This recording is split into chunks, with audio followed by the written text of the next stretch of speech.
ready to introduce the second panelist entitled For It Together, Designing a Future for All. I'm really, really excited to introduce you to the esteemed panelists. But first, let me tell you what it's about. It is focusing on how we intentionally design a future Detroit for all. Detroit's future belongs to all of us, but only if it's built with intention and radical imagination. This panel brings together visionary solutionists who are designing new ways to live, work, create, and thrive, grounded in equity, joy, and community. So, please join me in welcoming Kim Theus, co-founder of the Canfield Consortium. Okay, we got a Kim Theus fan club out there. Dessa Cosma, executive director of Detroit Disability Power. Courtney Smith, founder and CEO of the Detroit Phoenix Center. And Joe Rashid, executive director of the East Warren Development Corporation.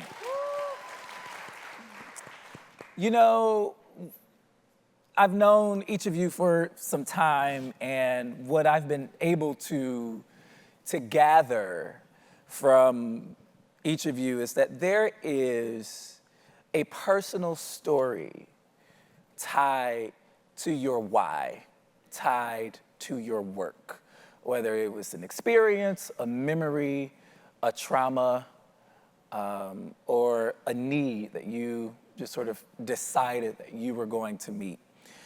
I want you all to tell that story for the audience, and let's just ground ourselves there first, because that's the soul part, right, that Dr. McAfee was talking about. So let's start with the soul part, and then we'll get into the nuts and bolts of the conversation. We got we have some time. We got about 60 minutes on stage. And so Kim Theus, my fellow East Side sister. Any East Siders here?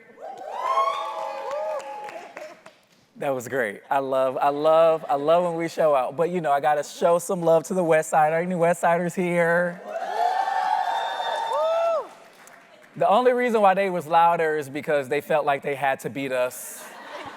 Like they tried to beat us and everything else. But I wanna put to Kim Theus, co-founder of the Canfield Consortium. What's the why? What happened? What's going on? The why for me is legacy. I grew up in East Canfield Village on the east side of Detroit, and when I was a little girl, it was an amazing neighborhood filled with families, small businesses, schools, recreation centers. When I graduated from high school in Detroit, I went to New York for college, and I lived there. My parents passed away pretty much back to back. When I came back to Detroit, working with my sister to figure out what we were going to do with our parents' house, I couldn't believe the condition of the neighborhood, the decline, the vacancy, the vacant lots, all the businesses closed. The middle school I went to was torn down. The recreation center that we all went to every summer, that was gone. So, in honor of my parents, their memory, their legacy, they left Jim Crow South to come to Detroit for a better life, to purchase a home, to raise their family in, to build an American dream. And so all my memories of Detroit are great. So I wanted to rebuild what I knew existed in Detroit. And I knew that the best parts of neighborhoods wasn't something that we needed to experience in the past. It didn't need to be memories. It could be something that we could actually build ourselves. So my sister and I, started spending more time in the community. A lot of people that were still there were neighbors, people that we grew up with, so it wasn't that difficult for the outreach. And they just shared with us their dreams, what they wanted to see, and it aligned with what we wanted to do. So we said, okay, we're going to go ahead and do this. So it is a personal story because for us, we want to honor our parents' memory and their legacy by really maintaining what they came to Detroit for still exists, and make sure that it didn't die with them and it won't die with us. Thank you for that, Kim. Yeah. Yeah. And what is fascinating is that you all were emboldened to do it existing outside of a traditional institution. You just decided to do it, So yeah, we reached out to our city council person at the time and asked, what were the plans for our neighborhood? They went to the city and there were no plans, and we couldn't believe that there were no plans. So that's where we were, like aghast, but then it's like, this gives us the opportunity to make our own plan. And a lot of things that we did at the beginning were without help. It was just us, boots on the ground, volunteers, small grants, and just really doing it. A lot of people wished us luck, but didn't think that we would be successful. My Lord. But I think that, I know that our parents helped to pave the way for us, and have taken that faith with us as we started this journey, started the work, really helped propel us. Because my mother always had a can-do spirit. People couldn't believe when they came over to our house that she had 3 kids, because it was always immaculate. And she worked hard.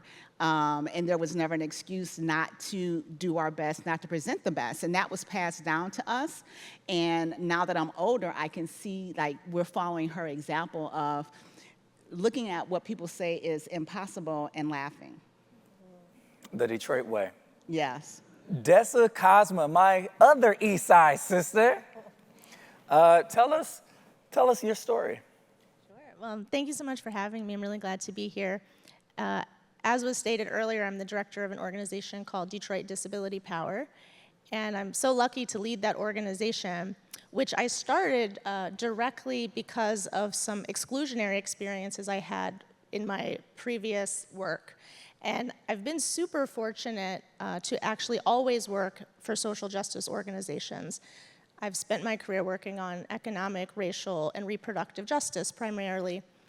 And I was so eager to do that work, and I felt like it was so meaningful, and I saw so many ways that the work I was involved in was creating meaningful change in people's lives.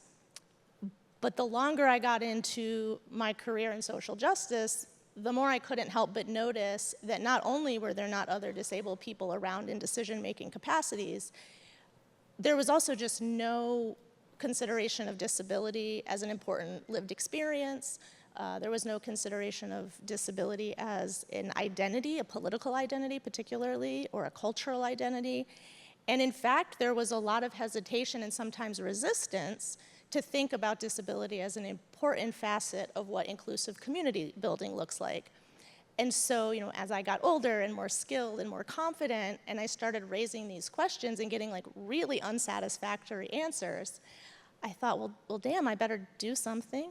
Maybe I should start an organization that is really trying to bridge the gap between disabled folks who are part of every community on Earth, and these social justice organizations that represent many communities and inadvertently often leave out people with disabilities, and who are working on all these issues that have a direct impact on my community.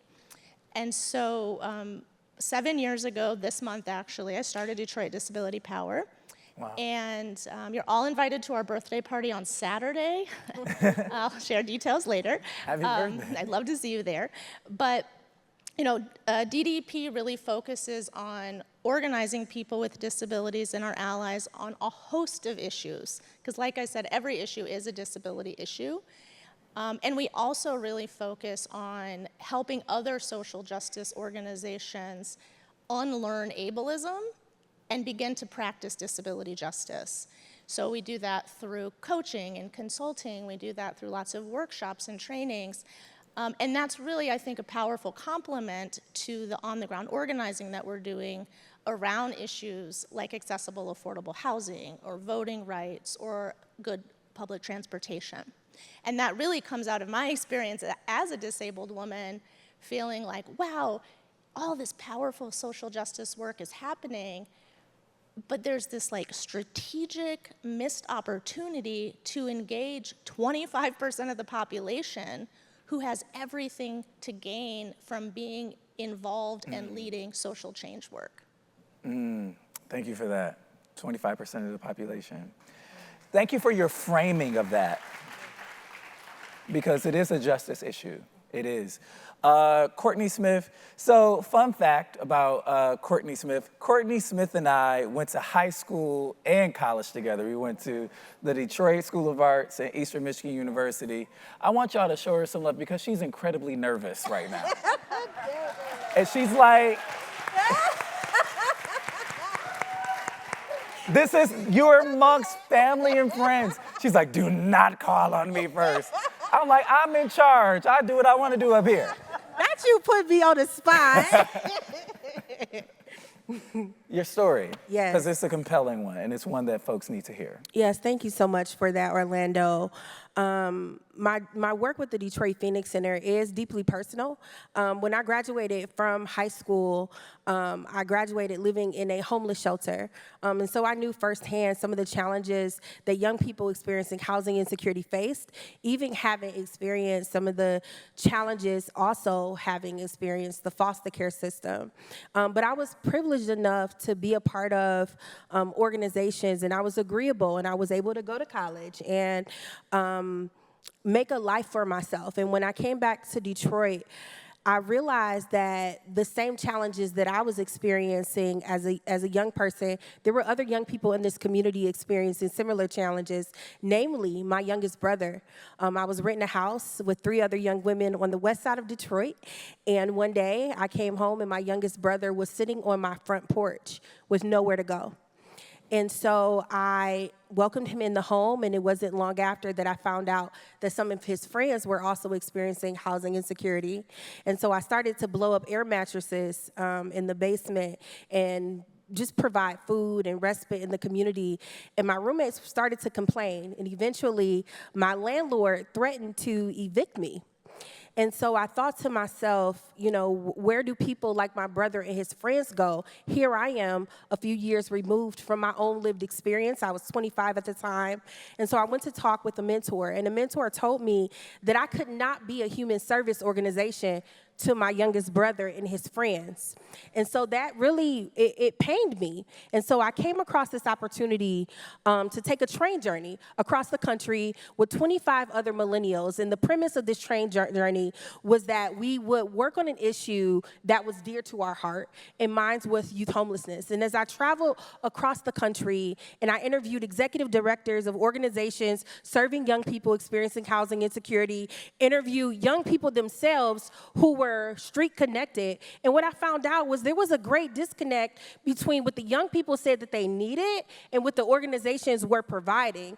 What I also saw was many of the leaders of these organizations did not look like the young people that were being served, and they did not have the same level of zeal. And in one particular community, there was this young lady who I talked with in Milwaukee, and I went to thank her for her interview, and she was like, the best way to thank me is to go back to your own community and do something.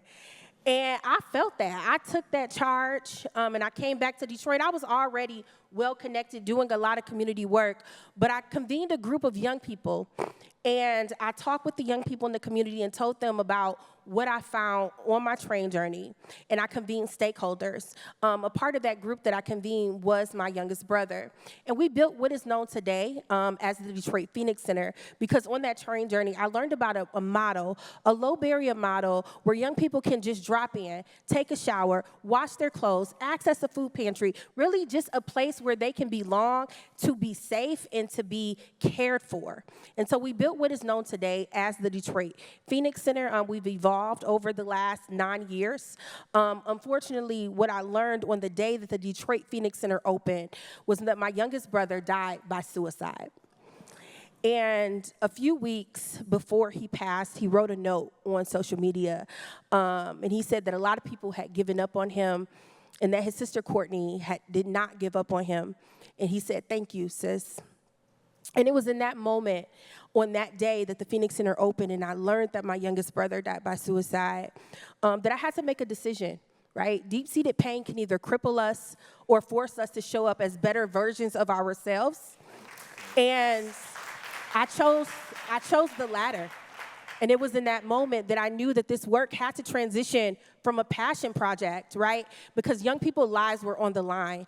And I just set out in my career to make sure that young people's voices are heard, that they're seen, that they're valued. And at the Detroit Phoenix Center, we're not just meeting their immediate need, but we're meeting their wraparound holistic needs that are often intersectional in nature. And so my journey is really turning pain into purpose and transforming purpose into power.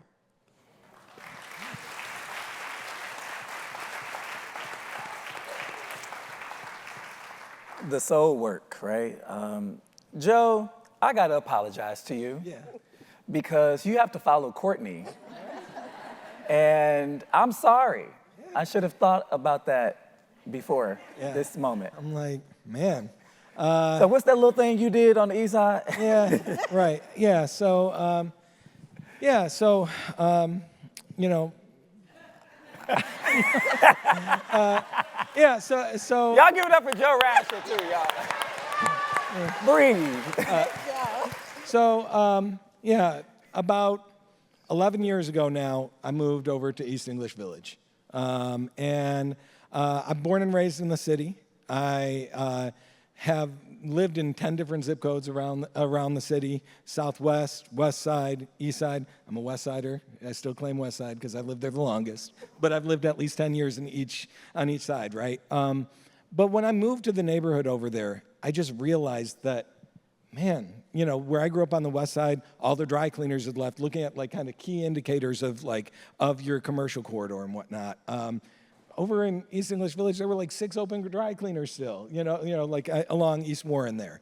And, I grew up as part of social justice movements in Detroit, And I think that's where I'm rooted in, is those social justice movements. My aunts and uncles, their issue was the incinerator. And trying to make sure that didn't open even at the beginning. My dad's issue was public financing of stadiums and how that disenfranchised, Detroiters and gave tax breaks to the rich, basically, right? And my mom's issue was the closing of the Catholic churches around the city because they were centers of community. But they were all typically framed as, by politics at the time, as white issues, right? And so even though my family were on the right side of the issue, there was a lot of political turmoil that went around that, right? And so as I grew in my career in 25 years in community development now, I had to figure out, how do we build more inclusive movements so that we can do the right things and not be divided by race? Because we need to work together as a city to be able to figure things out. And so when I bought Darnell Adams' house and we became commercial co-chairs of the East English Village Neighborhood Association in 2014, I said, man, this is a commercial corridor that didn't go down as early as the corridor I grew up off 6 Mile and Livernois. And so what can I do to actually help to bring it back to fruition? And being over there, you're close to, some astronomical wealth just a couple miles away in the suburbs, right? And you see all their kids having opportunities to actually get jobs and things like that. And you hear the stories of the people that grew up there about being able to, work at Blue Point, and if their grades weren't good, they got sent home, or, and like these just real rich stories of community that were built in this neighborhood, right? Oh, you grew up there, so, and so, for me, it was like, how can we actually bring a commercial corridor back, but not just bring it back, in the traditional way that we've been seeing happen across the city, but really build an inclusive movement that's indicative of the people that live there, and take a lead with engagement approach to actually bringing a commercial corridor back. One of the common themes that I'm hearing all of you sort of espouse to, and I'm just going to name it before I ask the next question, is that a large amount of the population that you all are serving have gone sightless by institutions who were supposed to be serving them. And you all have and are building your own organizations and institutions to provide that site. And I think when whole populations and people feel seen, they become more emboldened and curious and ready to put their hand to the plow and to work and to keep demanding, to recognize their own power. You all are doing that every single day, and I just want to name that.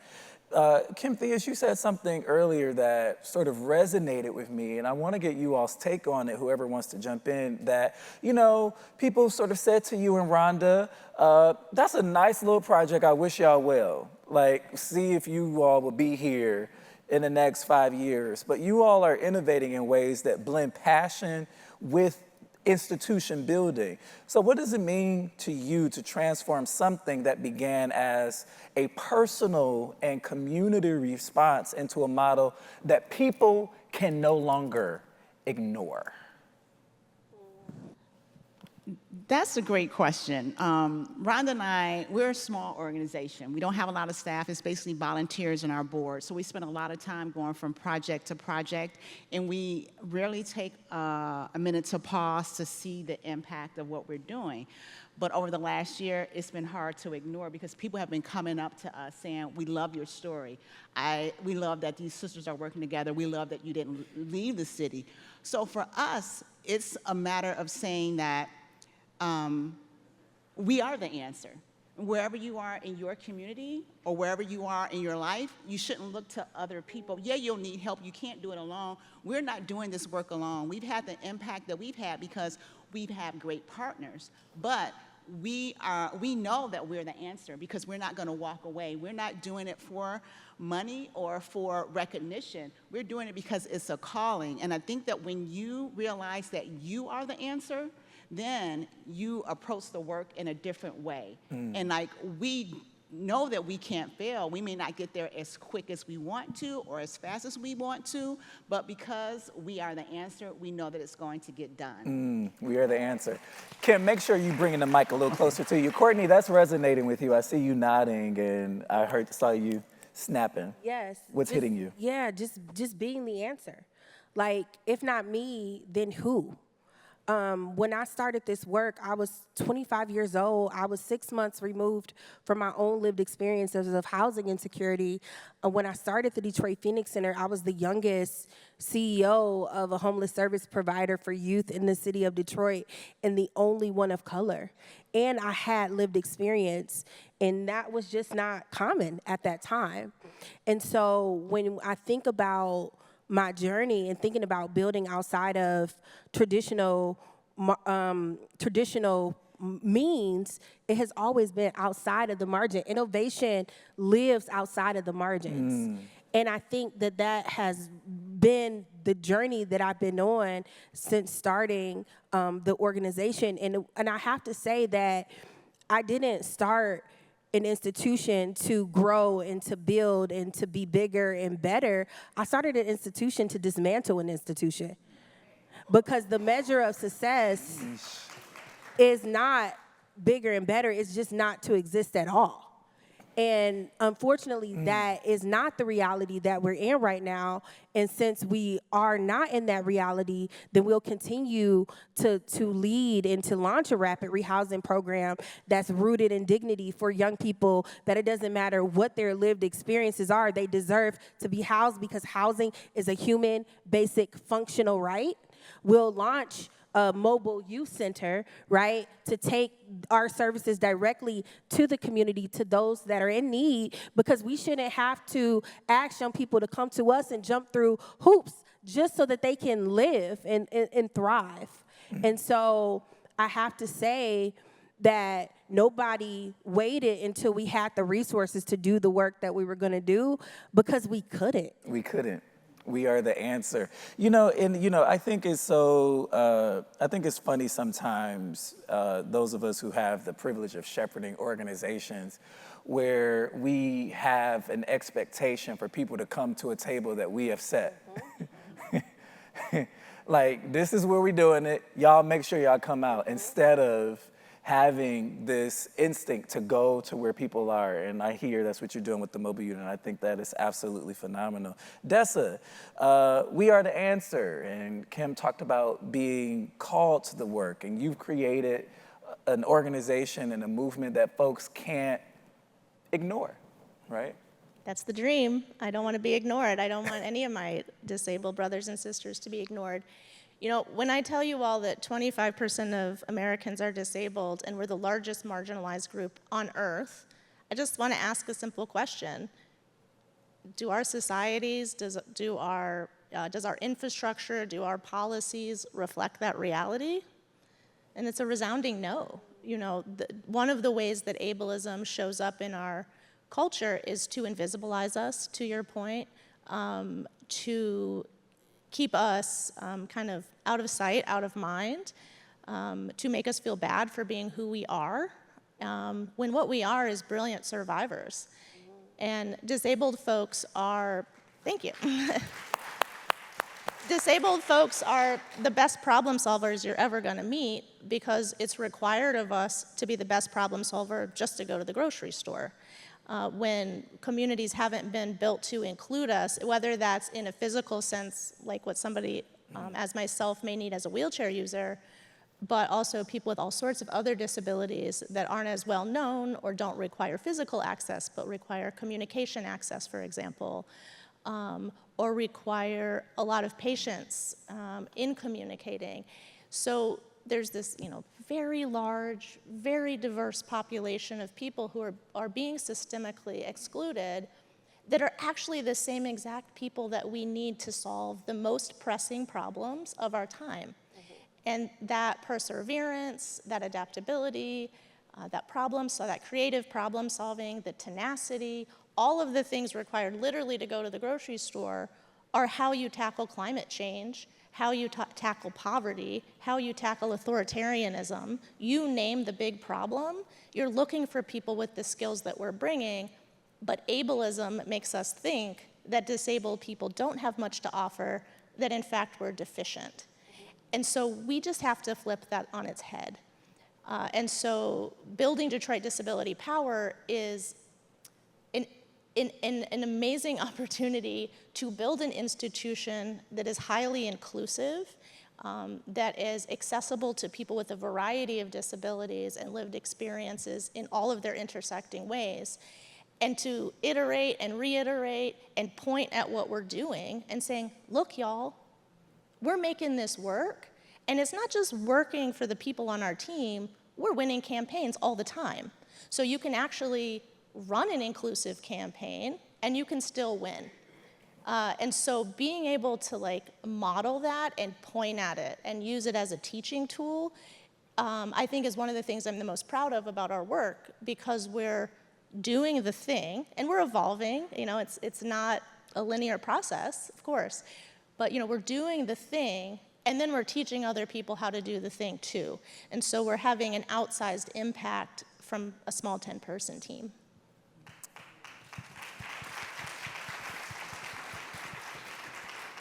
Disability doesn't mean deficiency. I heard that in what you were saying, and that is really, really salient. And the other thing that occurred to me while you were talking, Dessa, is something that Dr. McAfee said earlier. And he said, what we're asking for, the nation wasn't designed for, right? And you're talking about a population that the nation and how it was designed completely ignored. But you know, if I can go back and change Dr. McAfee's quote a little bit, it sounds to me like you ain't asking no more. Oh, no. I mean, to your point, housing is a human right. Dignity should be a human right. Accessing all that our city offers non-disabled people shouldn't be a question of if we can access it too, it just should be. And so, you know, when you have to be a fighter all the time to do just about anything, I think that fighting spirit really serves us well when we show up to places of power to tell them what we need. And so, no, we're not asking. We're cooperative, you know, we want to work together, don't get me wrong. But when it comes down to it, we're not asking for what our community needs. We're telling you what our community needs. and we're finding a way to work together to get there. Yeah, because power typically doesn't cede to you asking. It cedes to a demand. Michael McAvee talks about getting back to the basics of communal support. He talked about mutual aid societies, especially, marginalized communities have been taking care of each other for years and years, looking out for one another. Joe, I want to come to you first. What does communal support look like in your area of work? Yeah, I think for us, community, mutual aid and community support really looks like us making sure that we're building a hyper-local economy, right? That we are finding ways to support those businesses that no one else is supporting, that we're starting at a much more, at the ground level. We're starting at a farmer's market and someone's got an idea that they want to ideate and bring to fruition because they think it's something that could benefit their neighborhood. And it's our role as our organization to kind of, to understand where they're at, meet them where they're at, provide them with those resources, help them grow as individuals, and see how that transpires. For instance, Lanika, who is a testament to that. Her grandma used to make jewelry. She decided, I want to start making jewelry during COVID. Started making it at our first farmers market. Then she went on this whole journey for fitness as well. And we supported her through both of those business ideas, and she's grown as an individual throughout 6 years at our farmers market. And now she's looking to go into one of the spaces at the Ribbon, which is an 18-unit building on our corridor, right? And so she's been able to take that, and so it's wrapping your arms around an individual, but also, like allowing space for community to just be community. That's, I think one of the things that we always heard, from residents who grew up in the neighborhood was, oh, this parade we used to have on East Warren, right? And our response to that was East Warren Fest. And so having a space, which I went to, right? It was amazing. Having a space where community can just come and have just a place of joy that, most Detroiters, they're like, that can't happen in my neighborhood. Why not? How do we actually bring it back? How do we actually create those spaces where community can just be community and feel that mutual love. And express joy. Right, exactly. Express joy, because when we talk about Detroit, Detroit isn't always associated with joy, right? But even though we are a joyous bunch of people, right? And all of the challenges that we face. I want to ask you this question. You are working to revitalize and to sustain commercial and economic development on East Warren, on the east side. That corridor also has seen a significant investment on part of the Strategic Neighborhood Fund that the city is shepherding. It's seen a planning study that at times was very contentious. And so you're existing in this world where you have to deal with capitalism and colonial planning practices that can feel colonial. How are you doing your work without doing harm? Yeah, I mean, I think for us, I think it's that leading with engagement approach, right? We want to make sure that we're listening to the residents. We went door to door to all 8,700 homes, heard what they wanted in the neighborhood on the commercial You visited corridor. 8,700 homes. Yeah, so we during COVID, my first day of work was March 16th of 2020. So the day everything shut down, that was my first day full time. So I think, with that, it's never going to be perfect, right? This work is always 2 steps forward, 1 step back. There's always going to be setbacks along the way. But you work to with intention, right? You have to say, what? The development that's going to be led on East Warren needs to be Detroiters, built by Detroiters, for Detroiters, looking at those questions that we asked our community. Like, how do we read between those lines? Okay, you want a sit-down restaurant, but you really want a third space in your neighborhood where your community can come together. You want spaces that build community, that break down barriers, that bring people together. And so,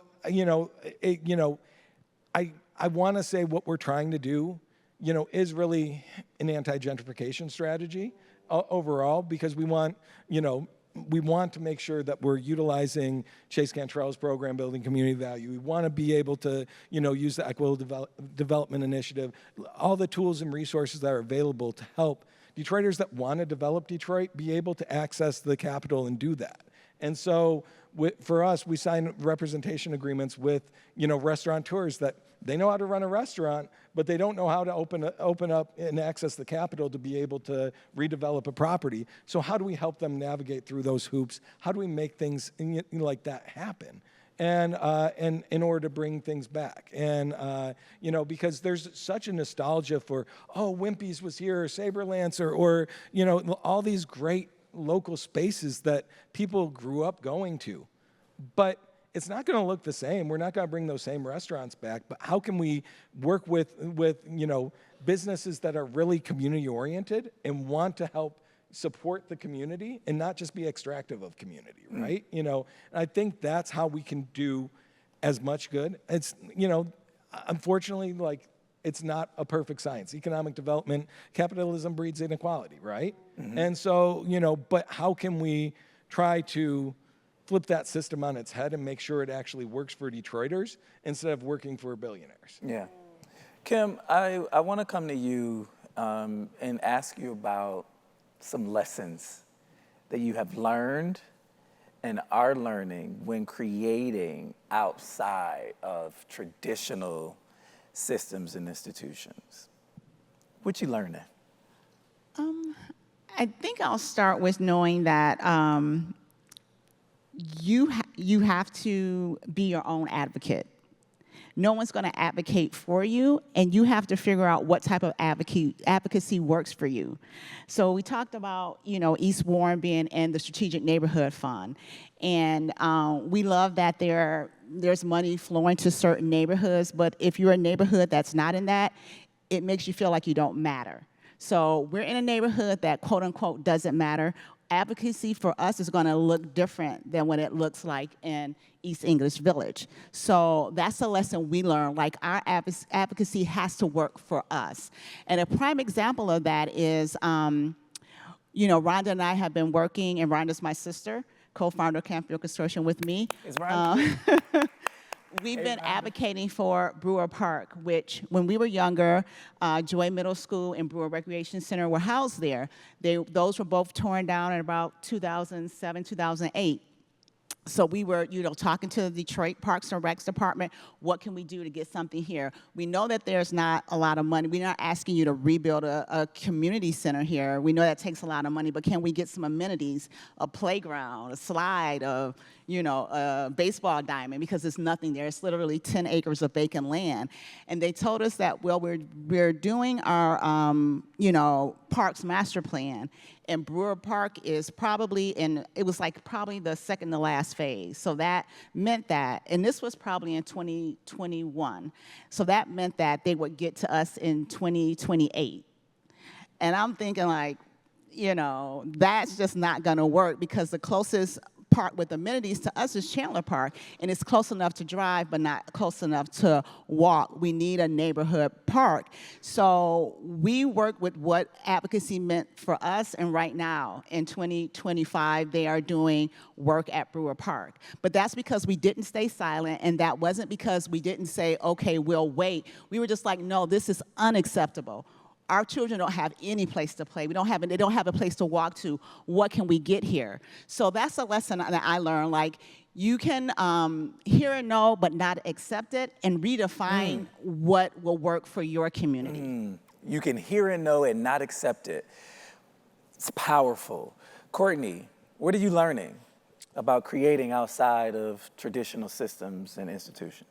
Is that you have to be willing to unlearn some of the practices, the best practices that aren't best, that have caused us harm, right? The definition of insanity is doing the same thing over and over and expecting different results. And so I'm learning that it's okay to take a step back, right? I talk about my lived experience 10 years ago, over 10 years ago, experiencing housing insecurity, but my lived experience looks very different, and my education looks very different from the young people that are in community right now. And so I have to step back and allow them to lead, right? Because those who are closest to problems are the ones that should be driving solutions. And so I'm learning that the young people, they're brilliant.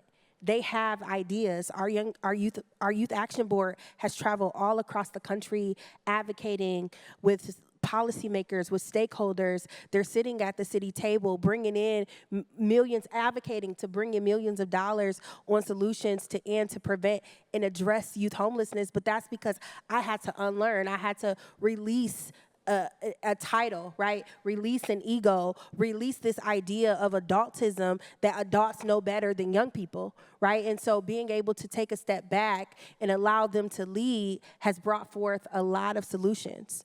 Another lesson that I'm learning is just to be unapologetic in my approach, right? We talked about that asking for permission. Like, there's no asking for permission. If you wait for permission to do things, nothing will get done. And so we have to really be bold, right, in our approach. We have to be bold. No one gave us permission to launch our mobile youth center. No one gave us permission to launch our drop-in center. No one gave us permission to launch a rapid rehousing program. And now we're not waiting for permission to take our organization national, because we believe that the time is now, and we're just in such a precipice. Like, this time is so critical. So one of the greatest lessons is that you have to also meet the moment and not allow it to pass you up. I want to follow up on something that you said a little bit earlier, that innovation lives on the margins. That is an amazing quote. I wrote that down. And you are dealing with a population who is contending with transience and homelessness. And I want to ask you a question, the same question I asked Principal Garcia a little bit earlier, as we talk about building for the future and creating the future that we want. With young people who are in, dire situations like the young people that you serve, how are you moving them beyond that current condition into a dream space where they can talk about and dream about what they want to be, the cities they want to build, the life they want to live? That's a great question, Orlando. I think I have to frame this with understanding that when we talk about youth housing insecurity, it looks very different, right, from adult housing insecurity, and Principal Garcia touched on this. Young people that are experiencing housing insecurity are also hidden in plain sight. They may be at the grocery store. They may be sitting next to you in church, right? It looks very different. And so I think that framing is very important. But the way in which we move them from crisis to a place of stability is also recognizing that they're not just recipients of aid, that they are also agents of change, and we provide opportunities for them to have agency. My goodness, are y'all listening? We provide opportunities for them to have agency, such as our Youth Action Board. We pay them a great deal to engage with us in their brilliance, right? We have a social enterprise where we pay them a living wage, and we train them on entrepreneurship and how to be entrepreneurs and bring their dreams to fruition. If you go out to our table, the shirts that my staff are wearing were designed by young people themselves this summer during their Summer Leadership Academy, and they were paid to bring those shirts. They were able to see their dream on a design on paper come to life on a T-shirt, right? We engage with them when every aspect of the work that we do. Our mobile unit, we engage young people from the point where we decided that we would bring a 40-foot mobile RV to Detroit to drive around like crazy folks and support young people, was because our youth said that it was something that was needed. We listen to them, and we engage with them in ways that are unprecedented. We're not afraid to allow them to challenge us, right? We provide those opportunities. They've been to New York. They've been to Washington, D.C. They've traveled all across the country because they deserve to have a good quality of life.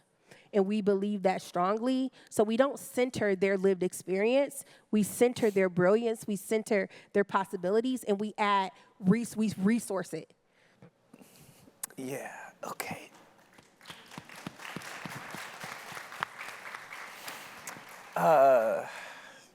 Wow. I didn't think I would get emotional.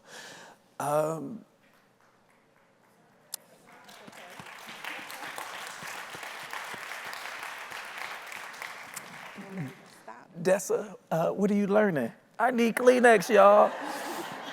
Troy, it's some Kleenex or napkins back there. I need some napkins or Kleenex or something.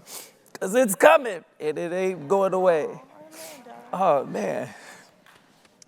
Dessa, what are you learning as you continue to build outside of traditional systems?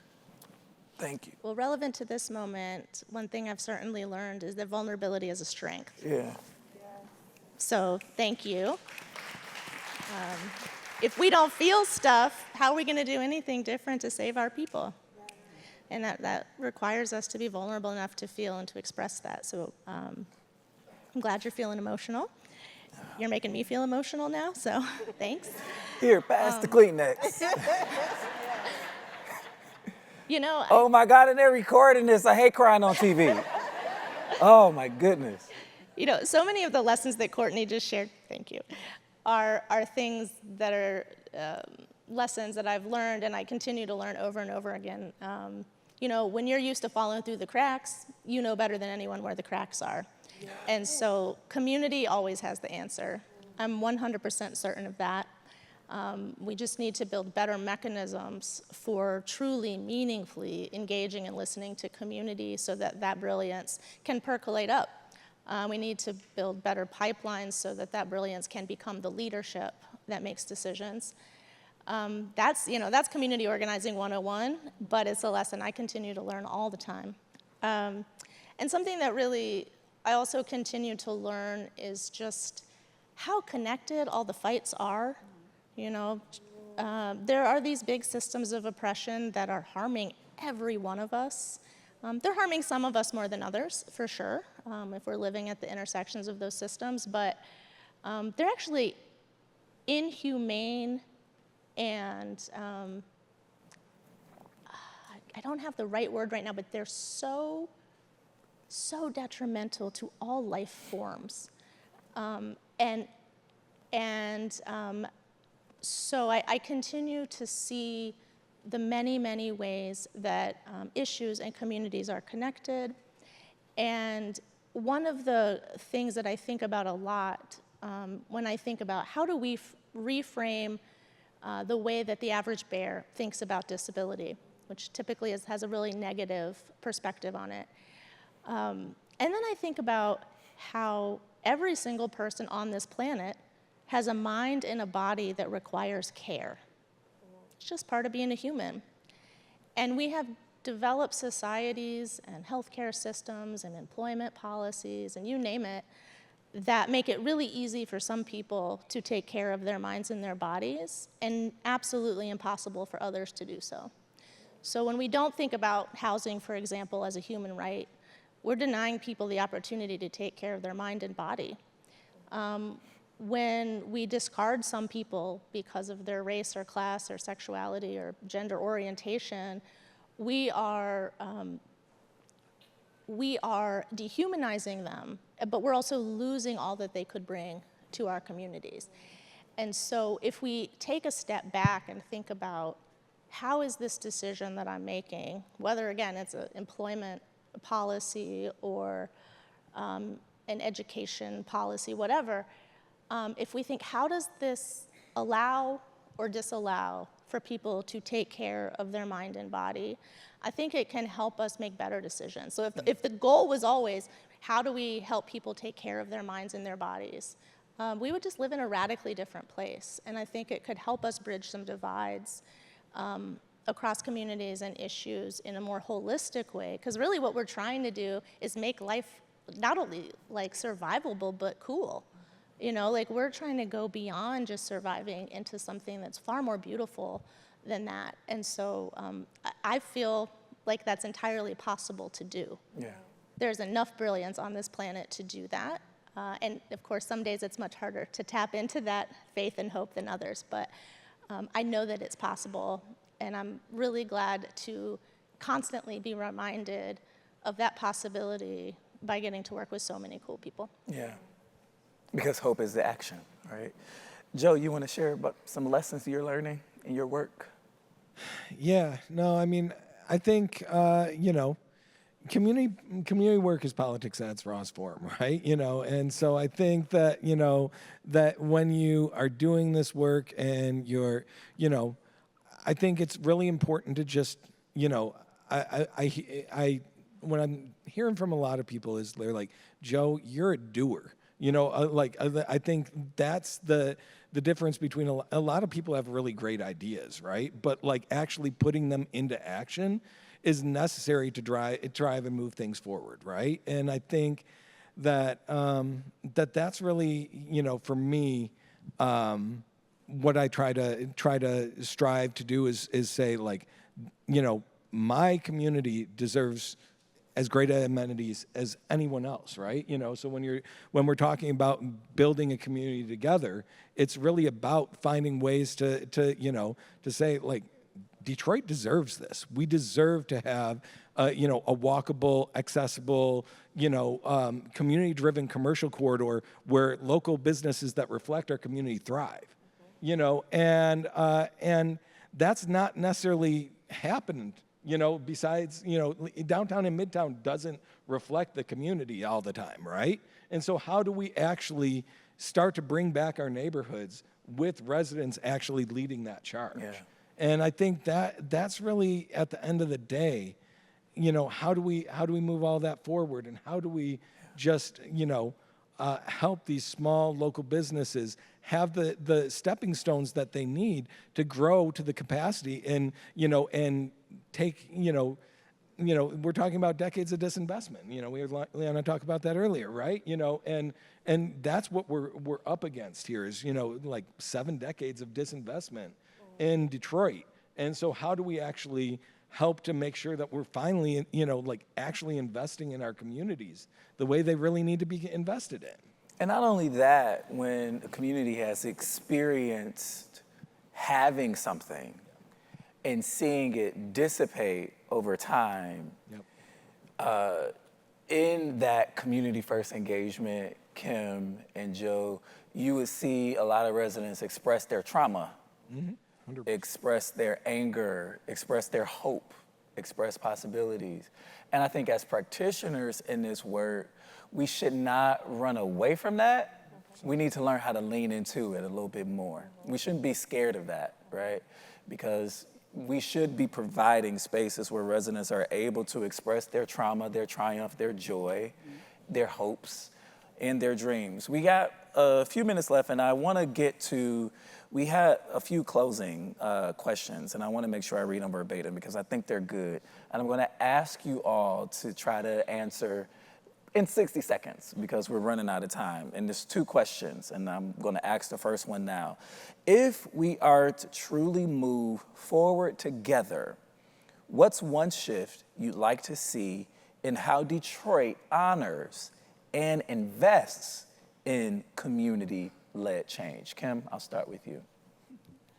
Oh, wow. Okay, I'm trying to do it in 60 seconds. I think honoring the residents and not just what I think any administration wants to see. And what I'm so moved by Dessa and Courtney because they are pushing for rights. And so it's a right to every resident to have a livable neighborhood. And that includes it being accessible to everyone and everyone having a home because home is so important. That's where you learn how to speak. That's where you learn how to develop relationships. And a lot of small businesses start in homes. So, for me, it's Detroit recognizing how important individuals are, how important home ownership or secure housing is, and how important communities are. And communities are just places that have a common goal, whether it be their location or what the residents have, what they're working towards. So I want to see more focus on communities, and as I just defined it. Yeah. Dessa, same question.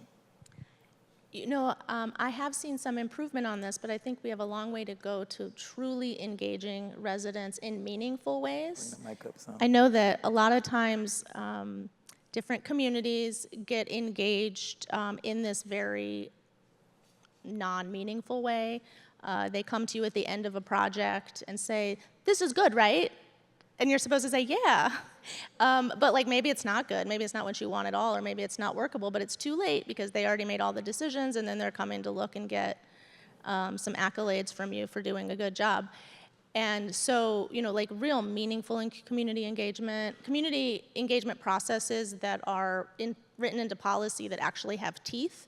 I know there are various task forces around the city, and they all operate differently, so I'm not slamming all of them, but there are some that I'm very aware of that don't actually do anything, and they don't actually engage people. There's no teeth to them. There's no purpose, like expressly stated. There's no structure. There's no money behind it. And so you can have a task force, but like if it's not allowed to do anything or it doesn't have any teeth, you're really just kind of wasting people's time. And it's a recipe for getting people to disengage. If you keep showing up and people don't actually take you seriously, but they tell you they're taking you seriously, you can smell that, you know, so fast, and then you're like, I'm not gonna do that again. And then again, we're just missing out on the brilliance of people, which is really the biggest crime. Joe, same question. Forward together. Repeat it one more time for me. Sure. If we are to truly move forward together, what's one shift you'd like to see in how Detroit honors and invests in community-led change? Man. Yeah, I mean, I think it's really about providing those tools and resources, right? You know, and the residents are the ones that need to lead what those tools and resources are, not have it be led by, you know, top down, right? It needs to be, that community-driven led change from that basic level. And so that means that, like, from a business development standpoint, you're saying, well, what tools and resources do these small businesses need to actually grow and scale, and making sure they're connected with them. From a community level, it's like letting them make the decisions as to what that public space actually becomes, right? You know, and so I think that, you know, overall, it's just, you know, they're you know, like, as Kim mentioned earlier, you know, like, it really does stink that, you know, that there is inequity in how development is happening, right? But there's been such a level of disinvestment that how do we actually deal with that? And so I think, like, there aren't enough infinite resources. And where do we start? To bring, you know, and so I think that's the challenge of this all, right? You know, and it's something I struggle with on a daily basis, and I make sure I have people I can talk to about this too, because I feel that guilt. You know, I feel that struggle. And so I think, how do we actually really, you know, figure out ways to work together in a meaningful way to actually bring about that change citywide? Courtney, 60 seconds. I would say invest in youth-led solutions. We are in we're in unprecedented time. The greatest social movement of our country was led by young people. And I would like to see Detroit invest in youth-led solutions with the same sense of urgency that they do solutions led by big scale projects. All right, this panel was curated with the thought of inspiring everyone in this room to do something to move our community forward in service to all Detroiters. What is your recommendation to ignite that fire for someone? Where do they start? 60 seconds. I'm gonna make it way quicker than that. Every time you're in a room where decisions are being made, look around and see who's not there, particularly who's not here, impacted by the decision we're making, and why aren't they here, and how do we go find them? Courtney. Start with what's in your hands. Be a good neighbor. Yeah. Be a good neighbor. Be a good neighbor. Kim. I would say ask questions, challenge. Don't just accept. I think that is, you know, radical in a way. Just saying, you know, do you ever go to a restaurant and just eat food that you don't like? And we do that so much in our communities. This is what you gave me, so I'll take it. And just saying, no, you know, I don't want that. This is my counteroffer. Yeah. Yeah. Joe? Yeah, I mean, I think ultimately it's no one knows better what to happen for a community than the residents themselves. So figuring out a way to really just, make sure you do it, right? Find the ways to do it, navigate through those hoops and hurdles, get over your anxiety, right? Like, you can't hold the crown holding what's not holding you down. So like, just, let's figure out ways to navigate through it. Join me in thanking Courtney Smith from the Detroit Phoenix Center, Joe Rashid from East Point Development Corporation, Theus from Canfield Consortium, and Dessa Cosma from Detroit Disability Power. Give them another big round of applause. Thank y'all so much.